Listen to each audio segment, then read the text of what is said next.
దిల్షుక్ నగర్లోని శ్రీ రాఘవేంద్ర బాయ్స్ హాస్టల్లో ఉంటూ ఎంసీఏ ఫస్ట్ ఇయర్ చదివే జాల రినేష్ అనే విద్యార్థి ఈ రోజు మధ్యాహ్నం 1 గంట సమయంలో ఫ్యాన్ కు ఉరివేసుకుని ఆత్మహత్య చేసుకుని మృతి చెందాడు. అది గమనించిన సహచర హాస్టల్ రూమ్మేట్స్ రూమ్ తలుపు బ్రేక్ చేసి కాపాడే ప్రయత్నంలో ఉరివేసుకున్న బెడ్షీట్ విప్పి కిందకు దించి 108 పిలిపించి చెక్ చేయగా అప్పటికే మృతి చెందాడని 108 సిబ్బంది చెప్పడంతో హాస్టల్ నిర్వాహకులు సరూర్ నగర్ పోలీస్ స్టేషన్ కు సమాచారం అందించారు. ఏం చదువుతుంటాను బాబు? ఎంసీఏ ఫస్ట్ ఇయర్ ఆర్జేడి మన గట్కేసర్లా ఇది కాదు, చాదర్గట్ కాడ ఆర్జీకేడి అనేది ఉంది కదా. MCA first year first semester రేపు ఎగ్జామ్స్ 28 నుంచి ఉన్నాయని వచ్చిండు. మొన్న శనివారం నాడే వచ్చిండు, శనివారం సాయంత్రమే. అంతకుముందు వచ్చిండు, పుల్లమ్మ దగ్గర ఒక ఆమె చనిపోయి ఉంటే చుట్టాలుంటే పిలిపించినా మళ్ళీ ఎమ్మటే వచ్చిండు. అది ఏదో జరిగింది సార్. అది వాంతో పాటు 3 ఫ్రెండ్స్ ఉంటారు, వాళ్ళని రానియట్లేదు, హాస్టల్ ఓనర్ని రావట్లేదు. పోలీసు వాళ్ళే వస్తున్నారు, సమాధానం చెప్తారు. ఏమన్నా అంటే మీరు స్టేషన్కి రండి, ఏమన్నా ఉంటే కంప్లైంట్ ఇవ్వండి అన్నారు. కనీసం ½ అన్ అవర్ టైం ఇయ్యరా సార్? చనిపోతే కనీసం ½ అన్ అవర్ లోకల్ ఉన్న వాళ్ళన్నా కనీసం పోలీసు వాళ్ళన్నా ఫోన్ చేసి మరి ఇట్లా జరిగింది మీ అబ్బాయికి, మరి మీరు వస్తున్నారని అడగాల వద్దా? కొత్తపేట అన్న 5 నిమిషాలలో నా హాస్టల్కి వచ్చే వరకు 10 నిమిషాలలో పిల్లలు వస్తున్నారు. అంబులెన్స్ తీసుకొని వచ్చి కోనార్కి ముందు దిగి పెట్టినట్ట థియేటర్ ముందర.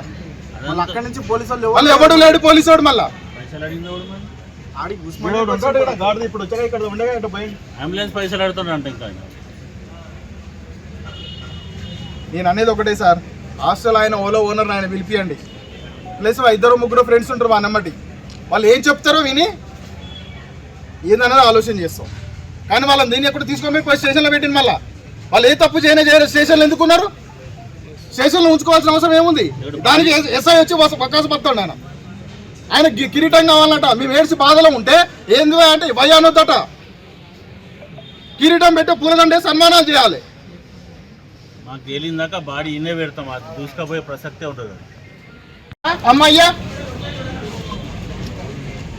ప్రూఫ్ అయితే పెట్టాలి, ఆడ వేసుకున్న ప్రూఫ్ లేదు బ్రదర్. ఇప్పుడు కనీసం ఫోటోస్ అని ఉంటాయి కదా సార్, ఒకవేళ ఊరు పెట్టుకున్న ఫోటోస్ చూడండి కొంచెం చూసిరా ఏమైనా ఉందా ప్రూఫ్? అది వేసుకున్నా కనీసం ఒక 50-60 కిలోల వెయిట్ ఉన్న మనిషి ఉరికి ఫ్యాన్ వేసుకుంటే ఫ్యాన్ ఆగుతుందా? రెక్కలు నమ్ముతాయి కదా, ఏదీ లేదు. ఏమైనా ఇక్కడ ఇట్లా ఇట్లా మనం పట్టు బిస్కిట్ ఉంటాయి కదా, ఆ టైం ఇట్లా ఈ నరం ఒకటి ఈ గొంతు ఒకటి బిస్కినట్టు ఉంది తప్ప ఏమీ లేదు వేరే కాదు. కనీసం 4 కన్నా బయటకు వస్తుంది కదా, అది కూడా లేదు. పండ్లు గట్టిగా పట్టినట్టే ఉన్నాయి. కావాలని ఏదో చేసిరు వీళ్ళు, కప్పిపుచ్చుకోవడం కోసమే ఇదంతా డ్రామా. వాళ్ళని రాణిస్తలేరు ముందరికి పోలీసు వాళ్ళు, వాళ్ళ కొమ్ము కాసుకుంటూ ఉన్నారు. మేమెంత మొత్తుకున్నా, మేమెంత ఏడ్చినా వాళ్ళకి లేదు విలువ. 3 కూడా తీసుకొని పోయి స్టేషన్లో ఎందుకు పెట్టుకున్నారు? మీ అబ్బాయి ఇట్లా చేసినా మీ ముందుకు చెప్పొచ్చు కదా సార్. వాళ్ళు క్లోజ్ ఫ్రెండ్స్, వాడు చనిపోతే పక్కోడు చనిపోతే ఈ పిల్లలు పోయి స్టేషన్లో ఎందుకుంటారు? వానమ్మటి ఉంటారు కదా. ఇప్పుడు మా ఫ్రెండ్స్ ఉన్నాడు, వాళ్ళని చనిపోయిన అనుకో, మనం ఏం చేస్తాం? ఆ డెడ్ బాడీ ఏమంటో వాళ్ళు ఏమంటో ఉంటాం, స్టేషన్లో ఎందుకుంటాం? ఇవన్నీ అనుమానాలు ఉన్నాయి సార్. ఎస్ఐ గారు మాత్రం పక్కా వాళ్ళకి సపోర్ట్ చేస్తున్నాడు. నువ్వు అక్కడికి వచ్చి ఏమని ఉంటే రాసి అంటాడు, వాళ్ళనంటే ఇక్కడ రానియడట. మరి వాళ్ళ మీద ఎవరు కంప్లైంట్ ఇచ్చారని వాళ్ళ దాంట్లో కూర్చోబెట్టుకున్నాడు స్టేషన్లో.